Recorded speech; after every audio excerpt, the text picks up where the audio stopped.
Fala pessoal, tudo bom?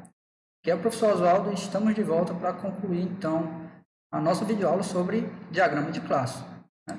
Nós tivemos a parte 1 e vamos agora concluir com essa segunda e última parte sobre esse diagrama que é tão importante dentro do nosso projeto. Tá? Já foi falado muita coisa na primeira parte da videoaula, então não vou ficar repetindo aqui. A primeira parte da videoaula está sempre na descrição do vídeo, no card que eu deixo também durante a videoaula disponível para vocês.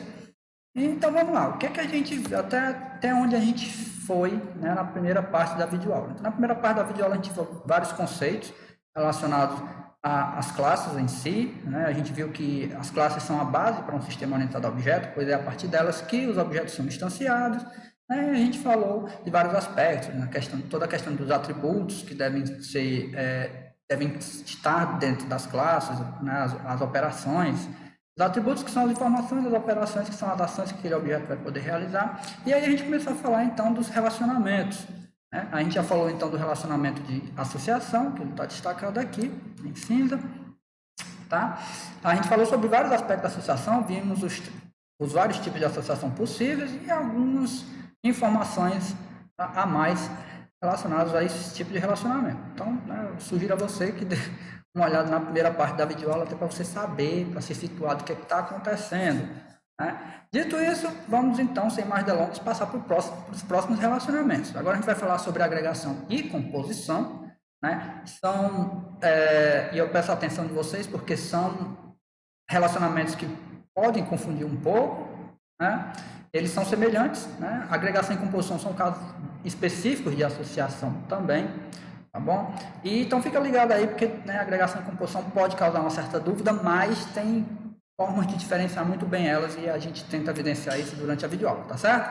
Então fica ligado, vamos falar primeiro da agregação. E como eu tinha adiantado para vocês, a agregação, pessoal, ela é um caso especial de associação. Se ela é um caso de associação, um caso especial, também se aplica a ela as multiplicidades, que a gente viu na primeira parte da videoaula, né? E aqueles recursos auxiliares, como o nome da associação, papéis, direção de leitura, tá certo? Então também podem ser utilizados na agregação. E o que diferencia a agregação de uma associação? Tem alguns aspectos, tem a própria notação diferencia, tá? E vocês vão entender melhor.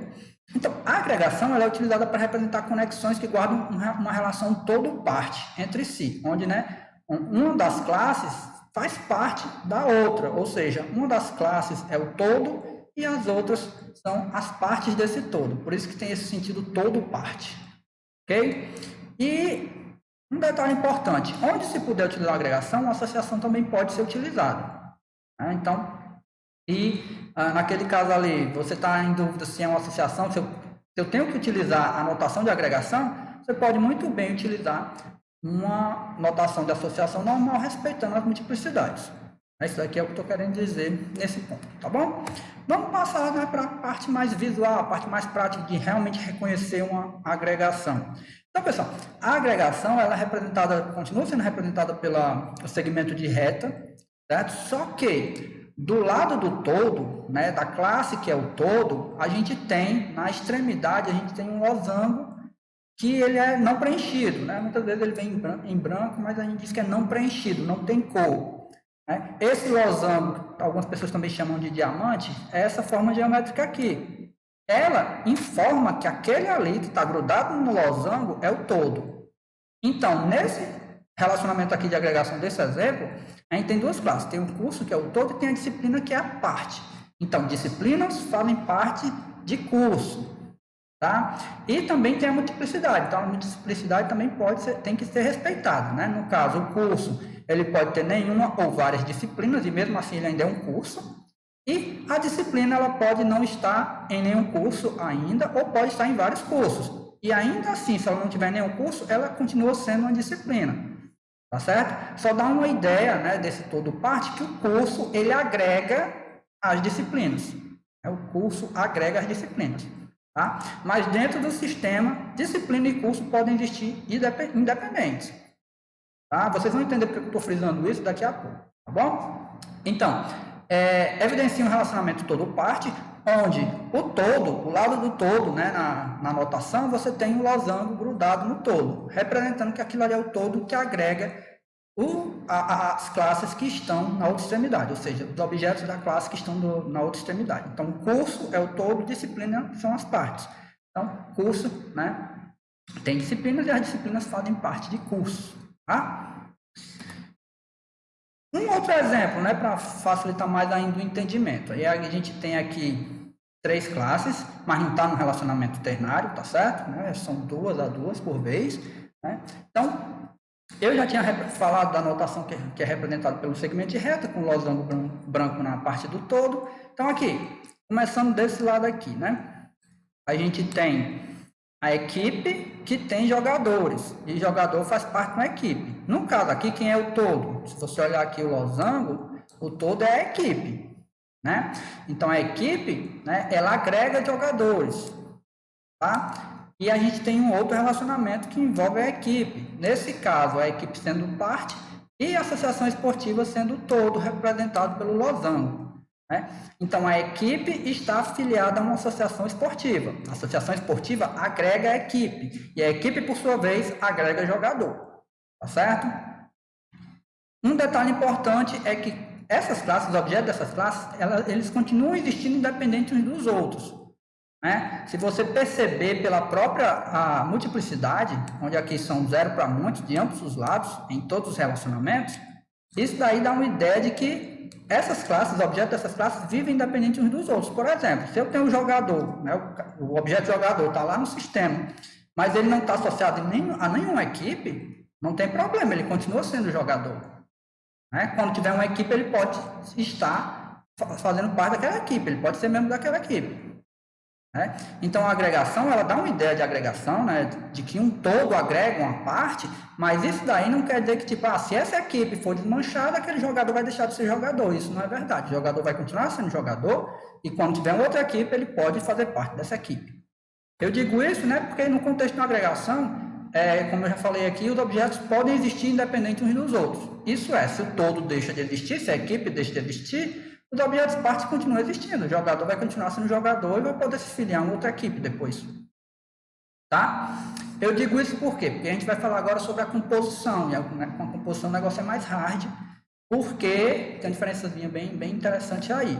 Mas, entendido isso, a notação da agregação, que representa, né, um todo que agrega as partes, é representado pelo losango, esse losango branco, esse losango transparente, losango não preenchido, do lado do todo. Né? Se liguem nisso. E agora a gente fala sobre a composição. Tá certo?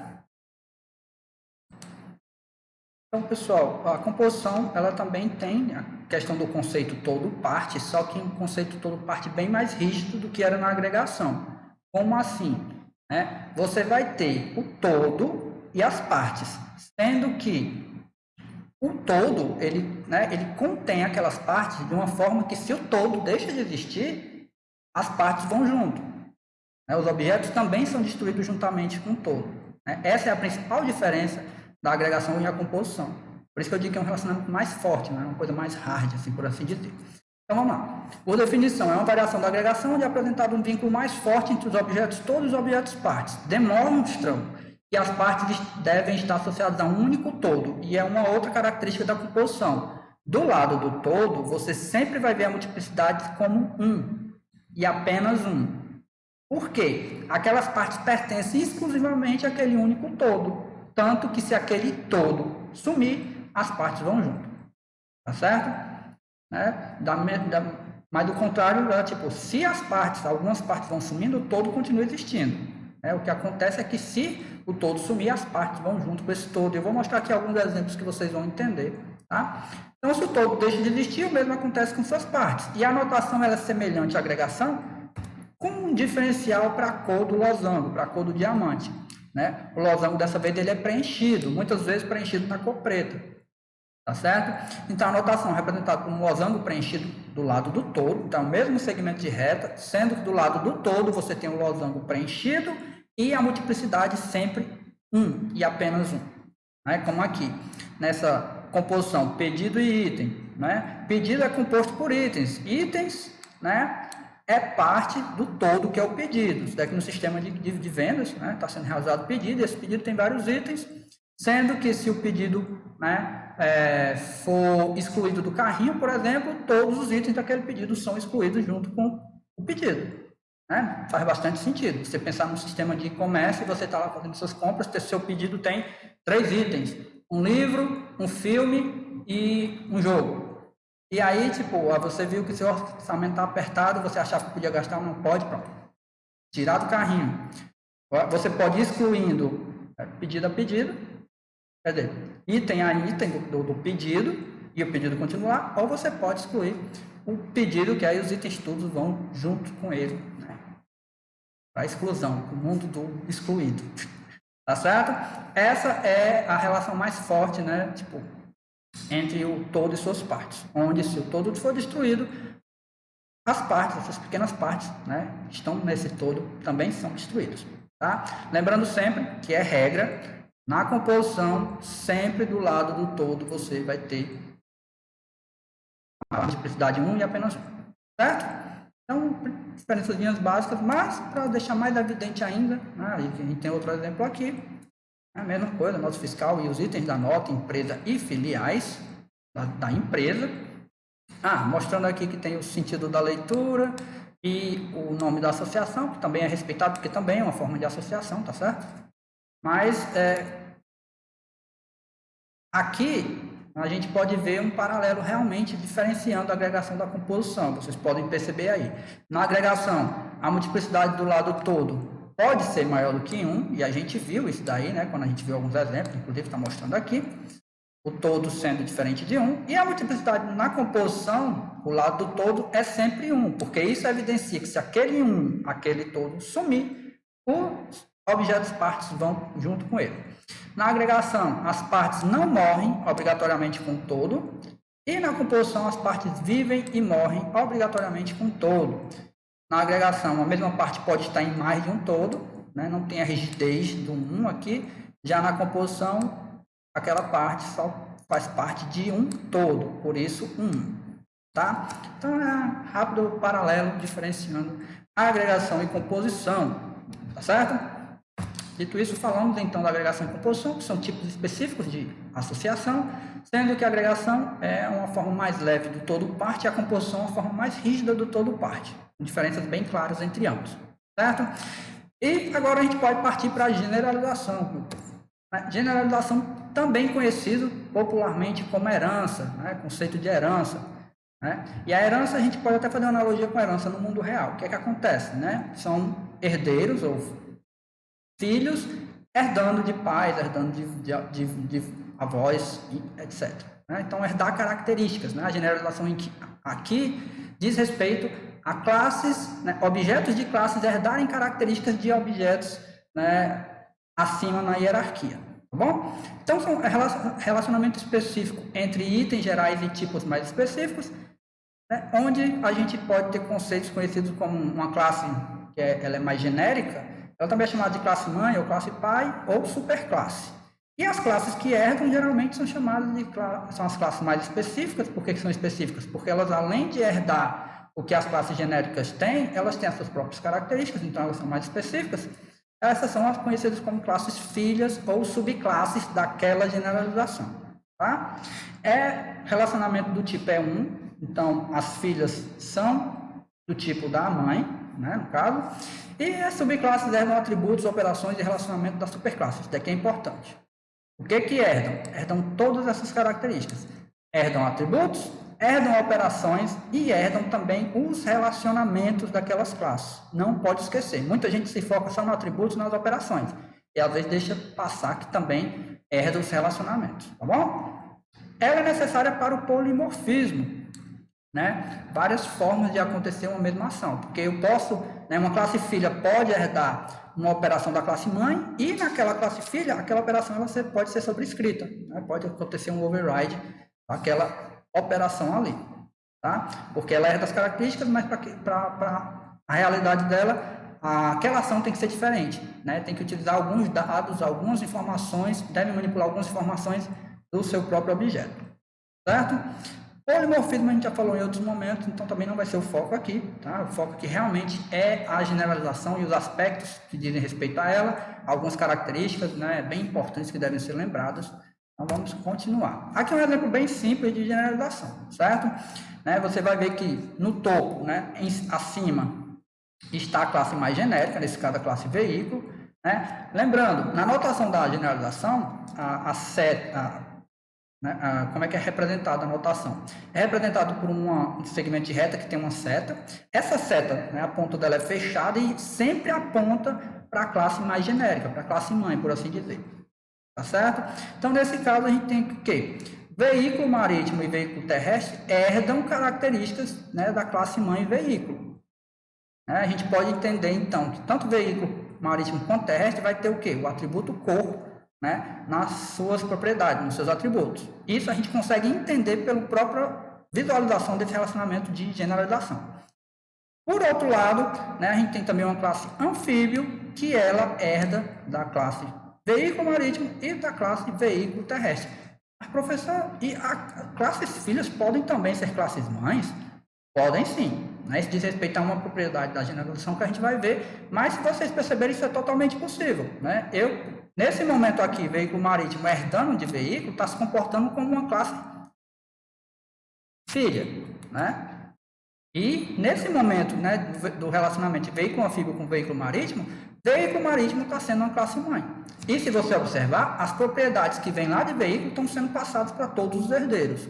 No final das contas, o veículo anfíbio vai ter cor também, porque dentro da árvore genealógica, herdou de veículo marítimo e veículo marítimo herdou de veículo.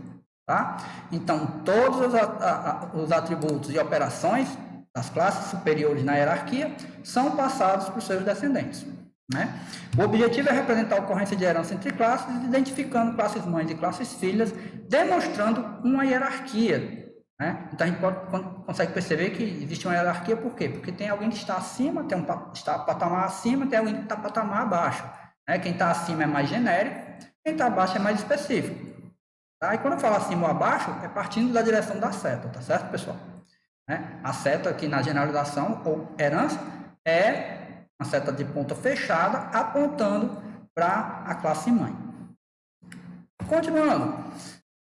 Eu tinha falado, e vou voltar a bater na tecla, que o pessoal foca muito na herança, mas apenas herdando características como atributos e operações. Mas não pode esquecer que as associações também são herdadas. Tá certo? Não somente atributos e operações, mas também as associações são herdadas pelas subclasses. O que é que isso quer dizer? Nesse exemplo aqui, que está sendo mostrado, onde a classe cliente se relaciona com o pedido, a classe cliente sendo mãe da classe cliente pessoa física e classe cliente pessoa jurídica, cliente pessoa jurídica e cliente pessoa física, por herança, também herda esse relacionamento com o pedido.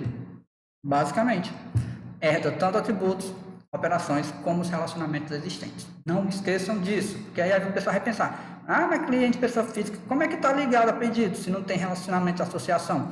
Por herança. Simples assim. Beleza? Era só isso. Basicamente era isso, a herança de associação, porque isso daí é importante não esquecer. Sempre lembrem disso daí, tá certo? Um outro detalhe importante, não sei se vocês estão conseguindo perceber, a gente tinha falado da anotação da classe, as classes, sempre em negrito o nome dela, mas tem essa classe cliente que o nome dela está estranho. Ele está meio que itálico, ele está meio que deitado assim para o lado, não sei se vocês conseguem perceber, você tem que virar um pouquinho a cabeça para perceber isso. Pois é, essa classe é uma classe diferente das demais, porque essa anotação, ela reconhece uma classe abstrata. E o que é uma classe abstrata? Pessoal, as classes que a gente tinha falado até então são classes concretas. E o que é uma classe concreta? Classes concretas, ela é toda estruturada para dar origem a objetos. Classes concretas instanciam objetos. Professor, mas existem então classes que não instanciam objetos? Existem. São as classes abstratas. Qual a ideia da classe abstrata? A ideia da classe abstrata, pessoal, e vocês vão perceber que elas são utilizadas nesse relacionamento de generalização, é manter uma base, uma classe base, certo? Com informações genéricas e operações genéricas que podem ser herdadas por outros. E apenas isso. Não vai dar origem a objeto. Quem vai ser instanciado são os objetos das classes filhas, que por sua vez vão ter todas as informações, todas as características dessa classe abstrata. Tá? Então, muitas vezes é utilizado na generalização, no relacionamento de herança, classes abstratas para estruturar bem as informações que precisam ser passadas para as outras classes. A gente vai falar mais um pouco sobre classes abstratas, né, a partir de agora. Então, elas são utilizadas para organizar e simplificar uma hierarquia de generalização, né? Propriedades comuns a diversas classes podem ser organizadas nessas classes abstratas, das quais as outras vão herdar, né? Então, nesse caso aqui do cliente, por exemplo, eu posso ter todas as informações necessárias que precisam ser herdadas para cliente pessoa física e cliente pessoa jurídica. E quando for para ser instanciado, ou vai ser instanciado uma pessoa física ou uma pessoa jurídica. E tem todas as características necessárias de um cliente, com a especificidade que o cliente é uma pessoa física e tem as informações da pessoa física ou da pessoa jurídica. Tá certo? Então, lembrando sempre, classes abstratas não geram instâncias. E uma informação importante, que numa hierarquia onde você trabalha com classes abstratas, eu posso ter classe abstrata herdando de classe abstrata, se fizer sentido na sua modelagem. Mas uma regra deve ficar clara. Numa hierarquia de classes, né, o nível mais baixo vai ter que ter classe concreta, porque não faz sentido existir classes que não instanciam objetos, e classes abstratas não instanciam objetos, tá certo? Então, você pode ter várias classes abstratas, uma herdando da outra e tal, mas no final da hierarquia deve ter uma classe concreta para ser instanciada, para ter objetos que vão realmente ter todas aquelas características, tá certo? Então, bem claro isso daí, né? Deixando bem claro, tem até um avisozinho aqui bonitinho. Ó. Subclasses de uma classe abstrata também podem ser abstratas. Também podem, né? Não sei se faz sentido você ter uma hierarquia só de classes abstratas. Mas a hierarquia deve sempre terminar em uma ou mais classes concretas, porque são elas que vão ser instanciadas. E aí tem alguns detalhes da notação. Eu tinha falado anteriormente que uma classe abstrata, né, diferente de uma classe concreta, ela é evidenciada pelo nome dela vir em itálico, né, meio que deitado, naquele formatozinho deitado da letra. Só que às vezes quando a gente está fazendo na mão, a gente não consegue fazer a letra deitada. Eu brinco muito com meus alunos em relação a isso, né? E o que é que você pode fazer se tiver essa dificuldade? Você pode colocar um estereótipo abstract. O que é esse estereótipo? O estereótipo é esse aqui, pessoal. Você bota o nome abstract entre esses símbolos aqui. Tá certo? Isso é um estereótipo. A gente viu isso lá no diagrama de caso de uso, quando estava falando de extend e include. Bom, então se você não conseguir fazer um itálico, né, na sua letra, você bota em cima do nome, conta bancária, por exemplo, você bota o estereótipo abstract. Nas ferramentas automatizadas, como por exemplo a que a gente utiliza na disciplina, né, isso daí já pode ser setado nas próprias propriedades da ferramenta, mas se for necessário, você pode fazer uso de estereótipo, tá bom? E aqui tá um exemplo, né? A classe abstrata conta bancária, ela tem essas ações aqui, essas ações que vão ser herdadas pelos filhos. Então, conta corrente e conta poupança vão herdar todas essas ações. Ah, professor, mas eu estou vendo que esse aplicar rendimento está diferente de creditar e debitar. Por quê? Isso daqui, pessoal, evidenciando que esse aplicar rendimento é um método, né? Uma operação abstrato também, certo? E o que isso quer dizer? Isso quer dizer que lá na implementação, né, na codificação dessa classe, não vai ter implementação para esse método, só vai ter a assinatura. E aí, quem estiver herdando, no caso, conta corrente e conta poupança, que vai ter que implementar esses métodos dessa classe abstrata. Tá? Os demais não. Creditar e debitar, provavelmente, né, na sua estrutura codificada dessa classe conta bancária, tem a implementação dos métodos, diferente de aplicar rendimento. Tanto que aqui fica evidente, né, que em cada uma das classes aplicar rendimento é sobrescrito, é reescrito porque é eles que estão sendo implementados. Isso na generalização. Tem outra forma de fazer isso que a gente vai ver daqui a pouco. Bom, beleza? Isso, classes abstratas, né, fazendo parte aí da generalização. Não esqueça, classe abstrata tem a representação dela, não gera objeto, principalmente, e as classes concretas também têm a sua própria representação, e por sua vez, sim, herdam, né, as características da classe abstrata e instanciam os objetos, né, com essas informações, tanto as abstratas como as próprias informações específicas. Tá certo? Inclusive, né, lembrando um conceito quando a gente falou do diagrama de caso de uso, a herança, né, ela só faz sentido eu ter uma classe filha herdando uma classe mãe, se essa classe filha tiver características específicas. Né? Não faria muito sentido eu estar herdando características se eu não tivesse nada diferente. É isso que eu quero dizer. E antes de finalizar, falando sobre generalização, a gente tem duas propriedades super importantes para ressaltar para vocês. Pode parecer trivial, mas é importante que vocês saibam para não cometer esses erros. Primeiro é a propriedade de transitividade. né? A propriedade de transitividade nada mais é do que ela está relacionada à passagem, né, por herança dos atributos, operações e associações, né, e relacionamentos, desculpa, que existem. Né? Então, o que é que acontece? Uma classe em hierarquia herda a propriedade de relacionamento de todos os seus ancestrais. Né? Isso daí é certo, isso daí é claro, isso daí vai passando, né, transitando através das gerações. Né? E uma outra questão é que classes filhas que recebem, né, todas as características das classes mães, essas classes filhas em um determinado momento também podem ser classes mães. Tá? Isso daí faz parte do conceito de transitividade, né? Os atributos, né, os relacionamentos e as operações sendo passados na hierarquia. Né? E classes filhas também tendo a capacidade de serem classes mães em determinados momentos. E aí, isso nos remete a uma segunda propriedade, que é a propriedade de assimetria. Assimetria, se a gente for ler essa definição aqui, que aí tem muito A e tem muito B, pode meio confundir a cabeça de vocês se eu for ler rápido, nada mais é do que dizer que não deve existir ciclos de generalização dentro do seu diagrama de classe. Como assim? Eu tenho uma classe filha que herda de uma classe mãe. Essa classe mãe não pode herdar da classe filha, porque não faz sentido. Nem existiria a classe filha se não fosse a classe mãe. Como é que a classe mãe vai herdar da classe filha? Né? Então, assim, né, não deve haver ciclos em uma hierarquia. Basicamente, o que é que eu estou dizendo? Conta corrente herda da conta bancária. Conta bancária não pode herdar de conta corrente, porque conta bancária é mãe de conta corrente. Deu para entender? Então, essa propriedade que não permite ciclos hierárquicos, né, ciclos de generalização, é o que a gente chama de assimetria. Tá? Então, respeitando essas duas regrinhas aí, tudo dá certo, tá bom? Essas são propriedades, conceitos importantes, não esquecer. Com isso, a gente fecha a generalização. Então, já foram associação, agregação, composição, generalização, faltando agora apenas implementação e dependência. E a gente vai partir para implementação. Lembrando que a implementação também é chamada de realização, tá? E para falar da implementação, também chamada de realização, a gente tem que falar de um elemento importante conhecido como interface. Né? Então, a gente primeiro vai conversar um pouco sobre a interface, né? E, em seguida, a gente fala especificamente sobre o relacionamento de implementação e realização, tá bom? Então, pessoal, interface, né? E aqui, cá entre nós, essas interfaces aqui são interfaces de classe, certo? Abstraiam essa questão de interface gráfica, tá? São interfaces de classes. Né? Então, não tem nada a ver, né? Aqui estamos isolando o conceito de interface de classe, tá bom? Vamos lá. O que são interfaces de classe?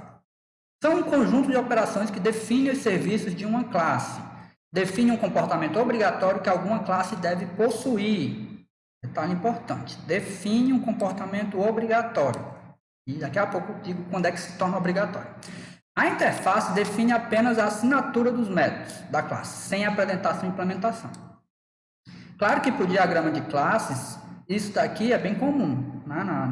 Nas próprias classes, a gente também só vê a assinatura. Mas isso daqui está dizendo especificamente que no momento da implementação de uma interface, quando você vai codificar, né? Codificar, para utilizar a palavra codificar, na parte que você está no código lá, você não vai ter naquela interface implementação para aquele método, você só vai ter a assinatura, tá bom? Diferente das classes, nas classes você vai ter a assinatura do método e vai ter a implementação dele. Nas interfaces não, né? Só tem a assinatura e quem vai fazer a implementação são as classes que resolverem, né, que resolverem implementar a sua interface.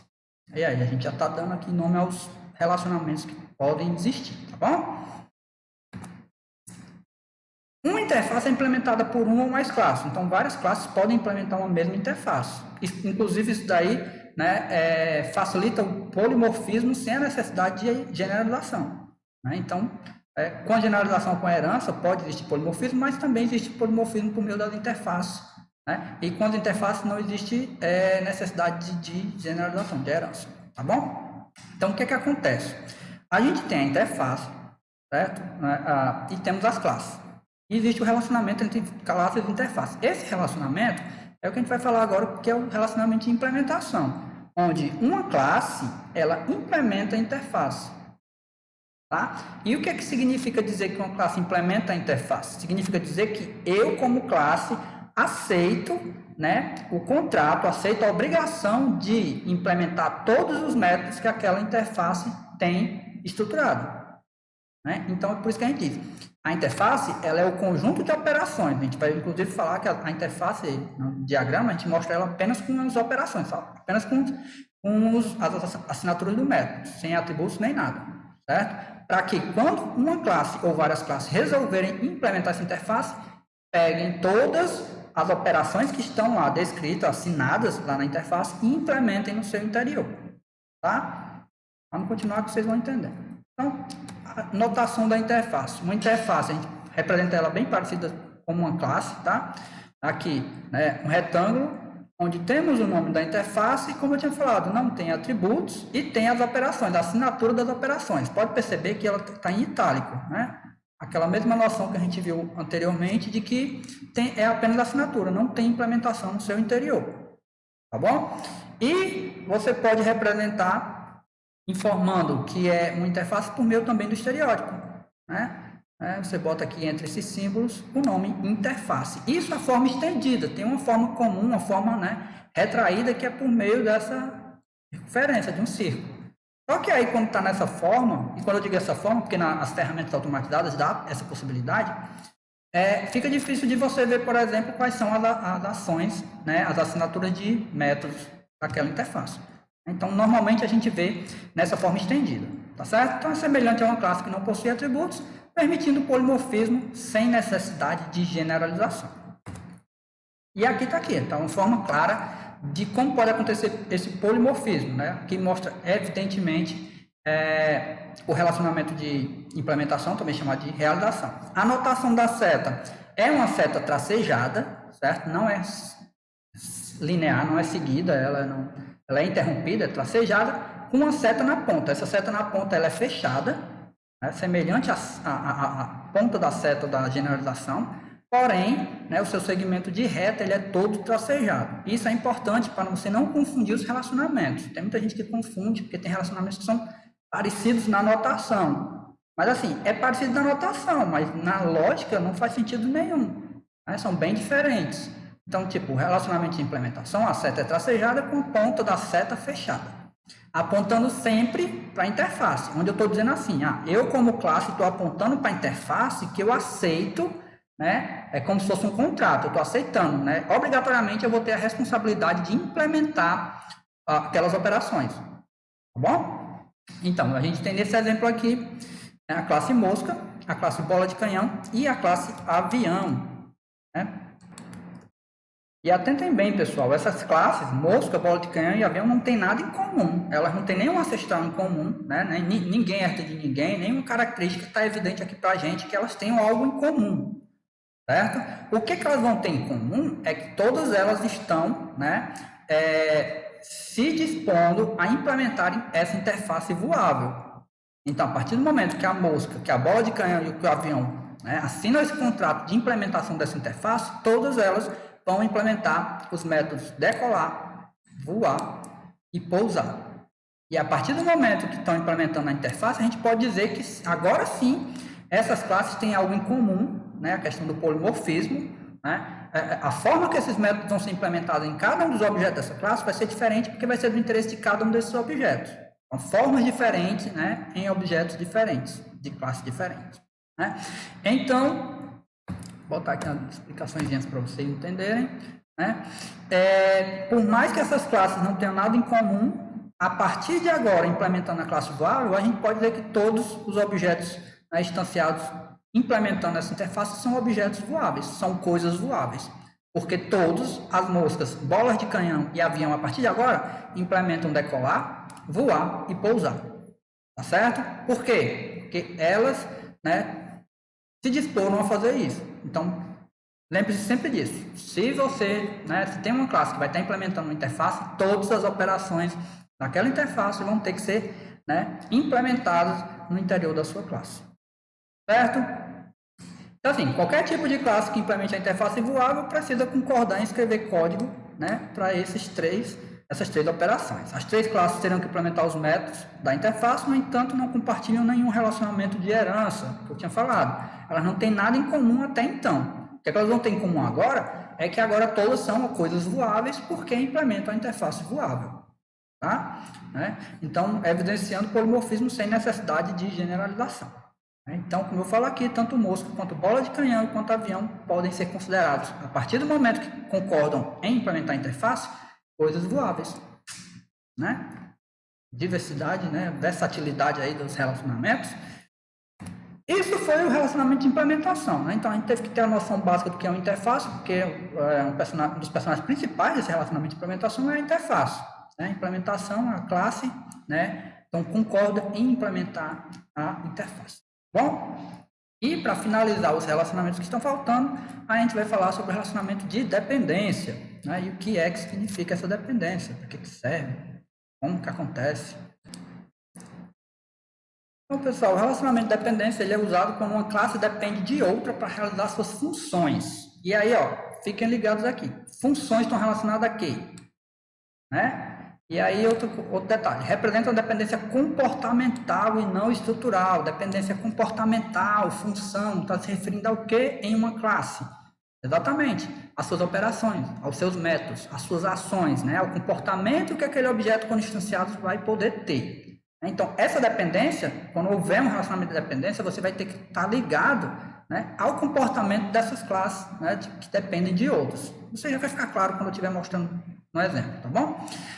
Então, essa dependência ela pode ocorrer por meio da passagem de um parâmetro que é passado na operação, do retorno de um método, ou etc.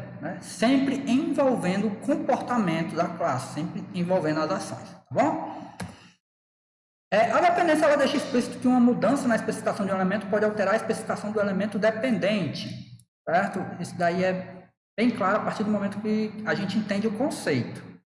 Então, assim, vamos por partes. A notação para representar a dependência o segmento de reta é tracejado, semelhante, não é igual, semelhante ao da implementação, mas a ponta da seta é aberta. Diferente da implementação que a seta é fechada, na dependência a seta é aberta e a seta aponta da classe que depende da outra. Então, na ponta da seta está a classe que é dependida. Nesse exemplo aqui, por exemplo, eu tenho a classe cliente BD, que depende da classe cliente. E se a gente observar, lembre-se do comportamento, das ações. Vamos olhar os comportamentos, vamos olhar as ações aqui da cliente BD. A gente tem duas operações, recuperar e gravar. Nesse recuperar, o retorno é do tipo cliente. E no gravar, a gente passa como parâmetro o objeto cliente. Então, assim, essa dependência diz respeito a isso. Eu preciso do objeto cliente porque nas minhas operações vão ter objetos clientes envolvidos. Isso não quer dizer que tenha que existir uma associação, mas eu dependo em algum nível, mais especificamente em nível comportamental daquela classe cliente. Então, quando o cliente BD for instanciado e precisar utilizar recuperar, como retorno vai ter um objeto tipo cliente.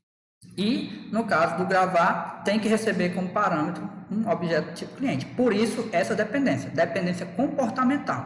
Dependência comportamental fica evidenciada pelas ações, pelas operações daquela classe. E a seta, não confundam, a seta sempre aponta para a classe da qual é dependida, tá? Então, pessoal, se eu tenho uma classe que depende da outra, no caso, cliente BD, depende de cliente, o que é que eu entendo quando eu falo dessa característica aqui? Uma mudança pode alterar a especificação do elemento dependente, Então, em cliente, eu tenho as informações do cliente, os dados de cadastro do cliente, tem nome, endereço e telefone. Só que a partir de determinado momento foi introduzido 2 novos campos, CPF e RG, no cliente. A partir do momento que o cliente é alterado a sua estrutura, e eu tenho uma classe que depende desse cliente, essa classe dependente, e que vai receber como parâmetro tipo cliente, ou vai estar como retorno tipo cliente, vai ter que ter a sua estrutura do seu método alterado também. Vocês conseguem entender? Para comportar as mudanças daquela classe, uma vez que eu dependo daquela classe. Então, sempre que, na real, eu dependo de uma classe e essa classe da qual eu dependo sofrer alteração, eu tenho que observar se as minhas ações, se as minhas operações, meus métodos, não vão sofrer nenhum impacto. e, se sofrerem, realizar as mudanças necessárias. Tá bom? É isso aí que eu queria deixar evidente para vocês. Então, né, exemplo de uso quando você vai fazer uso de uma de dependência é quando uma classe possui operações que retornam tipo de outras, né, como é o exemplo dessa figurinha que eu estou mostrando para vocês, e quando uma classe possui operações que esperam parâmetros, né, do tipo de outra classe. Sempre vai evidenciar um relacionamento de dependência. Né? E temos aqui alguns exemplos. Por exemplo, o caixa eletrônico depende da classe conta. Se você observar aqui, né, classe dependendo de classe. Por quê? Vamos olhar no método. O caixa eletrônico tem uma operação saque que recebe como parâmetro, né, um dos parâmetros é um objeto tipo conta. Né, dependência comportamental. O meu comportamento depende do objeto daquela classe. Mesma coisa, né, aqui. Eu tenho um classe controle universal que depende de aparelho eletrônico. E se a gente observar no comportamento, a gente tem aqui ligar que recebe como parâmetro aparelho eletrônico. Tá? E assim, tipo, ó, aqui existe a generalização, mas a generalização nem se envolve, né, nessa questão da dependência não, tá certo? O que acontece é que, tipo, né, essa seta aqui, apontando para o aparelho eletrônico, evidencia que controle universal depende de aparelho eletrônico. E aí a dica é, observe as operações daquela classe que depende da outra. E lá está a explicação de por que existe aquela dependência. Tá? Aqui uma explicação rápida do que está acontecendo, mas eu já li, já informei para vocês, mas vocês podem ler aí, né? Dá a pausa, dá uma lida. Continuando, com isso a gente terminou os relacionamentos, né? Então, tipo, passando por todos os relacionamentos possíveis no diagrama de classe, né? Desde a associação, passando por agregação, composição, generalização conhecida também como herança, implementação, falando das interfaces e, por fim, dependência, né? Muitas setas, né, para vocês lembrarem, né, em formato de seta, mas faz parte da notação, bom? Mas ainda não acabou, falta bem pouquinho para a gente concluir nossa videoaula, né? A gente vai falar sobre alguns recursos auxiliares que você ainda pode utilizar no seu diagrama de classe. E entenda, recursos auxiliares que você pode fazer uso, né? E te auxiliar para dar suporte para entender melhor o que está acontecendo ali, ou registrar regras de negócio e etc. Né? Nesse âmbito de, né, tratar regras de negócio ou dar mais explicações, a gente pode fazer uso do que a gente chama de restrições. Né? O que são essas restrições? São informações extras que definem condições a serem validadas durante a implementação dos métodos de uma classe. Então, entenda, a gente bota as restrições no nosso diagrama de classe, mas essas restrições vão ser utilizadas, né? Porque provavelmente vai ter uma regrinha que deve ser respeitada no momento da codificação daquela classe. Tá? Porque no diagrama a gente faz a estrutura. Essa estrutura vai ser passada para o programador e ele vai programar aquela classe com base na estrutura passada para ele. Certo? Então, por exemplo, pode ser utilizada essas restrições para o quê? Validação das associações entre as classes, né? Alguma regra de negócio em relação às multiplicidades, por exemplo. Validação dos seus atributos, questão de campo numérico, que só pode ter, tipo, é um campo numérico, mas só pode ter 6 caracteres, né, naquele campo, não mais do que isso. Né? Característica, até porque isso vai guiar o desenvolvedor na programação daquela classe. Então, restrições podem ser usadas para determinar requisitos não funcionais, incluindo as regras de negócio. Tá bom? E quando eu falo aqui requisitos não funcionais, não estou dizendo que regras se encaixam naqueles mundos de tipo, ou é requisito funcional ou não funcional, não. Né? É porque são requisitos, né, que não estão dentro de funcionais nem não funcionais. São requisitos bem específicos, são requisitos da regra do negócio para qual o problema está sendo desenvolvido, né, visa resolver. Tá certo? A notação, né, quando você for escrever uma restrição, ela sempre vem entre essas chaves, certo? Esse símbolo de chaves aqui, e dentro dela você bota a restrição. Como, por exemplo, a gente tem aqui, né, tem uma associação binária, né, de sócio realiza locação, né, onde o lado do sócio é apenas um e a locação 0 ou muito. Então, o sócio ele realiza nenhuma ou várias locações e toda locação tem, está associado a apenas um sócio. Se houver locação, está associada a um sócio específico. Na regra de negócio para esse relacionamento, eu posso colocar, por exemplo, um sócio só poderá realizar uma locação depois de ter devolvido a locação anterior. Porque isso não fica claro no diagrama. Tá? Mas é uma regra que precisa, né, ser validada no sistema.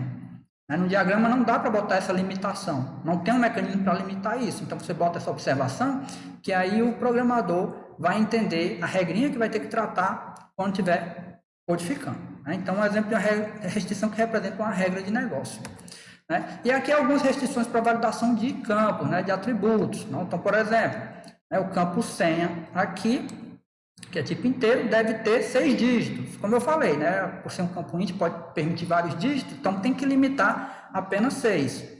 Então, regra que vai ser tratada também no momento da codificação. E aqui também, outra, o saldo deve ser recalculado sempre que houver um depósito ou saque. Né? Isso não fica evidente só apenas no diagrama, mas no momento da codificação é importante porque passa informação para o desenvolvedor que vai ter que tratar isso. Certo? Então, pode ser utilizado para tratar tanto questão de regra de negócio, como validação de atributos, né, métodos, tá bom? Restrições. Um recurso auxiliar pode ser bastante útil, lembrando sempre que se você botar restrição para tudo quanto é coisa, né, para todas as classes, todos os atributos do seu diagrama, pode ficar um pouco poluído. Lembre sempre disso daí, não poluir as coisas, tá bom? Aqui para o final da videoaula eu lembro isso daí de novo para vocês. Mas segura aí. Outro recurso auxiliar, pessoal, é a utilização de estereótipos, né, para categorizar os objetos de um sistema. Como assim, professor? É assim, dentro do diagrama de classe, tem classes que servem para representar as mais diversas coisas. Tem classes que servem para representar, por exemplo, especificamente uma tela que vai dar ênfase à interface gráfica, né, de comunicação do mundo externo com o sistema propriamente dito. Tem classes que trabalham mais como controladoras do que acontece dentro do sistema, recebendo as informações, né, dessas classes que servem como interface gráfica e repassando para dentro do sistema, e tem aquelas classes que trabalham mais com informações persistentes, que são as informações que vão ser manipuladas pelo sistema, salvas num banco de dados, né, resgatados do banco de dados e etc. Então, para categorizar essas classes especificamente, e lembrando, isso não é regra, pessoal, certo? São formas de você categorizar e, de repente, até organizar melhor o seu sistema, né? Inclusive, a gente vai utilizar muito essa representação quando estiver separando o sistema como se fossem camadas, né? Camada de fronteira, camada de controle, camadas de entidade. Aí, posteriormente, né? Eu já estou dando a introdução desses conceitos para eles não serem estranhos para vocês quando a gente chegar posteriormente. Então, são conceitos que você pode utilizar no seu diagrama de classe, né? Sabendo que esses estereótipos, cada um dos estereótipos representam, né, uma classe com características distintas, tá bom? Então, exemplo de estereótipos de classe. E esses estereótipos aqui não tem a ver com as interfaces e classes abstratas que a gente falou anteriormente, não. Que a gente também utilizou estereótipos para, né, categorizar eles, né, pela limitação da sua modelagem em si. Esses daqui são estereótipos que dão características, né, de responsabilidade específicas às classes do sistema. Então, vamos lá. Podem ser esses estereótipos boundary, né, também conhecido como fronteira em português, classes de control ou controle e classes entity ou classes de entidade. E a gente vai ver o que significa cada uma delas, coisa bem rápida, bem realmente só para vocês conhecerem. Essa é a notação gráfica, mas notação gráfica de forma contraída, certo? A gente pode ter a forma expandida, onde mostra a estrutura da classe, com os atributos, as operações e o estereótipo em cima do nome, indicando que ali é uma fronteira, um controle ou uma entidade, certo? Estereótipo de fronteira, né? Para que serve? O que é que identifica? Identifica uma classe que serve de comunicação entre os atores, né? Os atores são os usuários do sistema e o sistema propriamente dito. Então, você pode pensar que essa boundary, essa fronteira, é meio que a tela de acesso ao sistema, por exemplo, né? Então, elas existem para que o sistema se comunique com o mundo exterior. É aquela porta, né, que fica entre o ator, que está acessando o sistema, e o sistema internamente, propriamente dito. Então, geralmente, nessas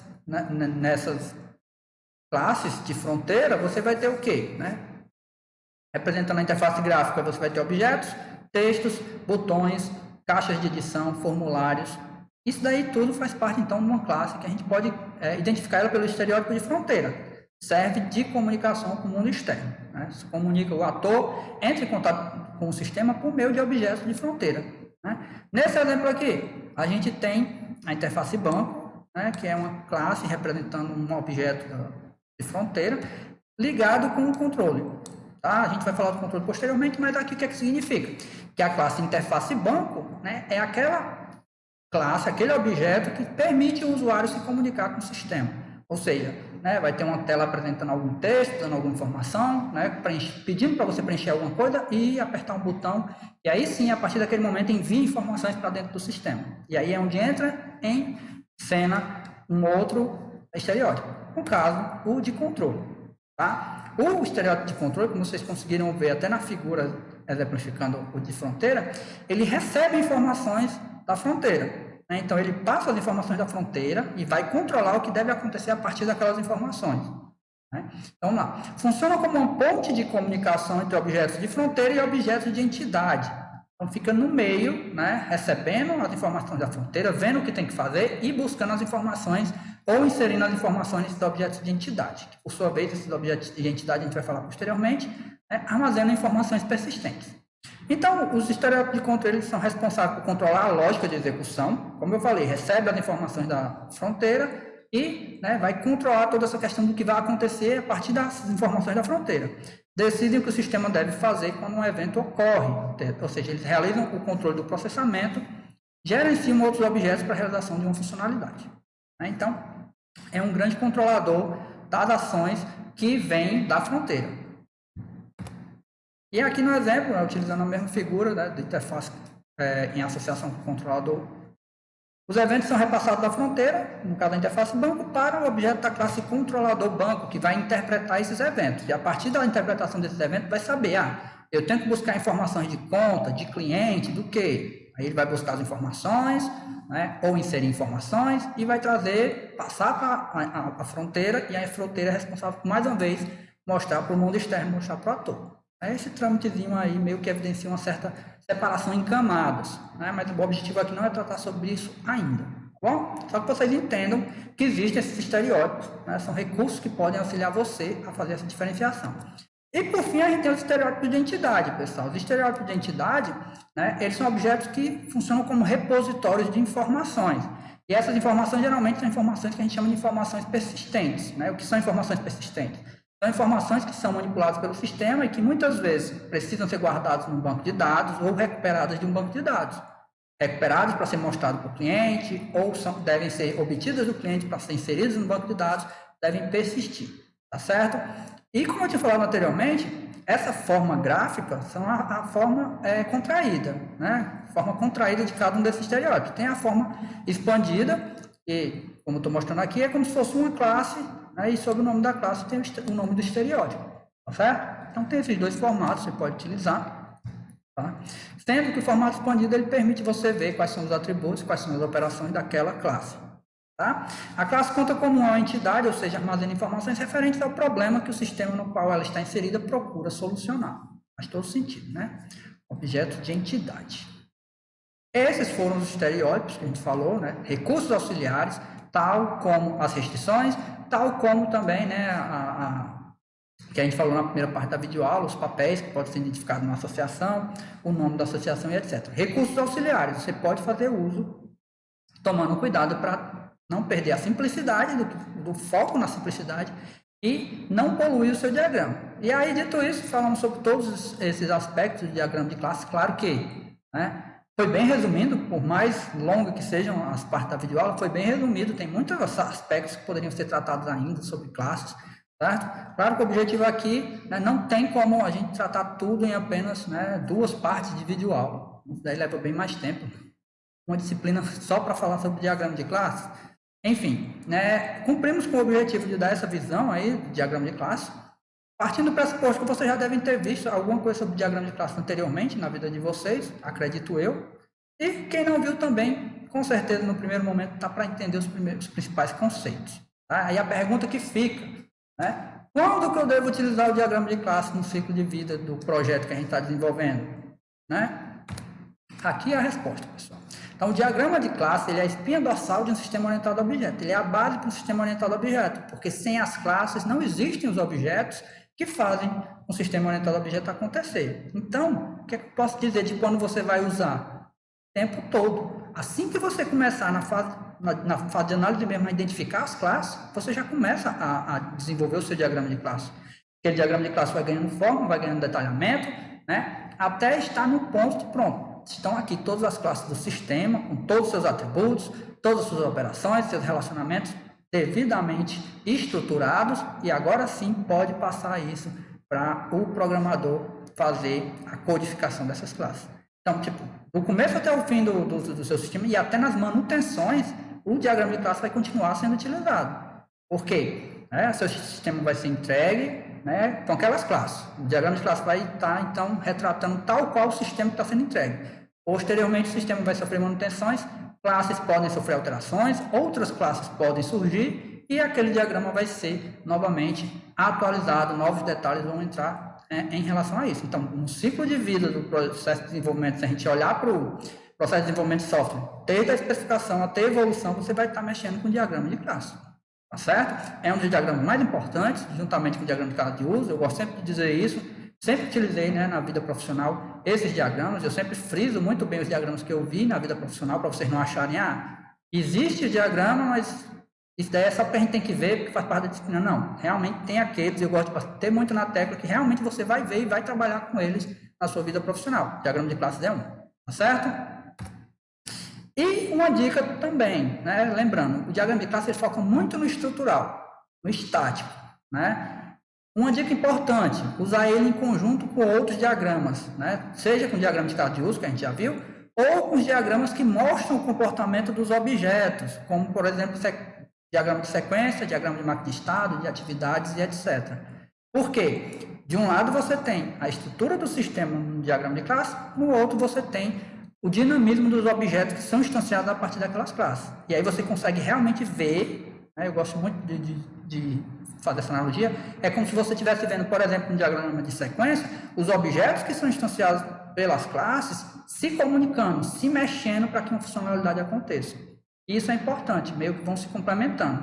Claro que no primeiro momento você não vai ter tudo de uma vez. Primeiro você vai começar, né, tendo as classes, depois que você vai ver esses diagramas, e aí sim você vai começar a trabalhar essa parte de complementação, tá certo? Inclusive, quando a gente for falar de diagrama de sequência, por exemplo, de interação, vai relacionar muito com o diagrama de classe, certo? E, por fim, para finalizar, fechar com chave de ouro, o que você não deve colocar no diagrama de classe. Lembrando, prezar sempre pela não poluição e simplicidade. Então, para isso, né, para não aumentar essa complexidade dos diagramas, normalmente a gente não adiciona classes de conexão e acesso a banco de dados, né? Então a gente realmente vai focar em classes que realmente, né, são o foco da resolução daquele negócio. Então, e assim, quando eu digo que normalmente não são adicionados, não é que nunca vão ser adicionados. Para não aumentar a complexidade, para não tornar mais poluído a questão do diagrama, claro que depende da quantidade de classes do seu diagrama, a gente opta por não colocá-las. Havendo uma real necessidade, você pode colocar, tá certo? E também classes de API de linguagens ou de terceiros, né? Até porque às vezes você não tem muito bem a estrutura dessas classes de terceiros ou de API, não tem por que colocar lá. Então, assim, questão de focar, na questão de ser realmente direto e simples no problema que tem que ser resolvido. Aquele sistema que está sendo desenvolvido, então a gente opta por não colocar esses tipos de classe. Também não usar todas as notações disponíveis, eu já falei isso daí para vocês, a gente viu vários elementos, a gente viu várias notações, vários símbolos e regras, e você não precisa colocar tudo num diagrama só, porque senão vai ficar poluído. Pense aí, o seu sistema está com 30 classes, cada classe tem, né, no seu relacionamento tem o nome da associação, sentido de leitura, tem os papéis, tem um monte de restrições, pronto, já me perdi só na imagem mental que eu estava aqui. Então, paciência, clareza, foque no que é importante, né? Foque no que realmente é necessário para manter aquele diagrama dentro dos conformes. Porque, principalmente, você está fazendo, mas outras pessoas vão ter que ter acesso àquilo ali. Né? Os desenvolvedores, né, são pessoas que vão ter que ter acesso e vão ter que entender o que está acontecendo ali. Melhor do que na hora que ele estiver desenvolvendo, todos sempre tem que estar ali acionando. O que é que isso daqui significa? Não estou entendendo essa parte. Então, tem que ser um documento realmente claro. Certo, pessoal? Então, foco no que é importante, né? E dá certo. Manter simples e não poluído. E fica mais uma vez aí o aviso para vocês. E, por fim das contas, para não esquecer, faça esse exercício aí em casa. Veja essas setas, a mostração de cada um desses relacionamentos que a gente viu. Inclusive, eu botei aqui meio que embaralhado. Você dá uma pausa no vídeo e tenta, né, fazer a relação com a seta e o seu relacionamento. E vê se você acerta todos. Né? Você pausou o vídeo aí, resolveu o exercício e agora vai ver o gabarito. Então tá aí, pessoal, só para você não esquecer. Gosto muito de fazer essa dinâmica só para o pessoal não confundir as setas. E mesmo assim ainda acaba meio que confundindo, mas como eu falei, né? Questão de entender, né, cada um dos relacionamentos e ver que realmente, tipo, por mais que a seta até semelhante, o relacionamento não tem nada a ver. Com isso a gente encerra então, né, mais um diagrama, nesse caso o primeiro diagrama estrutural que a gente está vendo foi o diagrama de classe. Já temos então 2 diagramas cumpridos dentro da nossa agenda, né? Posteriormente a gente volta com mais diagramas, mais videoaulinhas de diagramas. Deixo sempre aqui o aviso para vocês, se em algum momento tiver alguma dúvida, registre essa dúvida, né? Anota essa dúvida, não deixe para anotar no final, porque senão você pode esquecer. Qualquer momento, você pausa o vídeo, anota a dúvida, anota uma nota de discussão e leva para o nosso momento de discussão ou entre em contato com a gente que a gente esclarece aí para vocês. Dito isso, pessoal, né, é sempre um prazer estar fazendo essas videoaulas. Né? Agradeço demais a paciência, a colaboração de vocês e até a próxima. Tchau.